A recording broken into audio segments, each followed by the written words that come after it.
This is an overview of CO2 Life. Both units work the same way.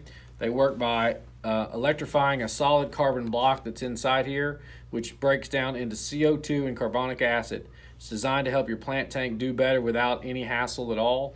It's not designed to be used with a pH controller or to produce a high level of CO2 to drive pH down.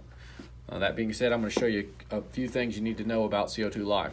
First, it always needs to be in the aquarium in this direction, and you'll know why in a second, but you never want to turn it over. When you're going to remove it and change it, always remove it up. Okay, this small sponge is in there just to prevent the impeller from being clogged.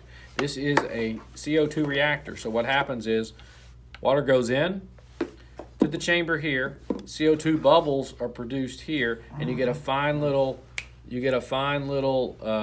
air pocket of CO2 that gets saturated into the water. You remove the top lid as follows. The CO2 cartridges can be changed by you twist and release. O-ring seal here and here. Always make sure your tabs are good and solid and there's nothing wrong with the tabs. That's really all there is to it. Now, one thing you don't want to do, this part comes off and just slides back into place, but you really have no reason to be removing this. If you remove this, or if you turn it over sideways, or if the unit falls over sideways, this is like a tea bag. It's designed to collect the carbon.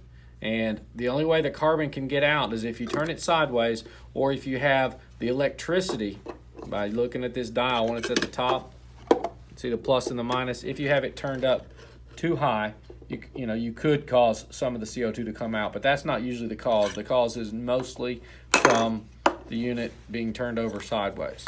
So don't remove your little sleeve unless you've already dumped it into the sink and gotten rid of the carbon, but that's carbon. And as it breaks down, this will go all the way away. As it breaks down, it does release carbon. The tea bag's designed to collect it, and then the CO2 comes out of the small little holes here and then collects in the top of the unit when it's in place. To put it back together, it's fairly simple. You make sure all your connectors are good. There's no rust in here. That would let you know that the O-ring had leaked, which it shouldn't. Push and turn.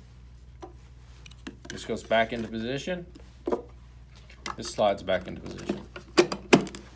And that's the CO2 Life. When you slide it back into place here, the sponge will be here, and you slide it back in. Straight back into the aquarium. This is held into position with the suction cups that are on the back that go into the holes there.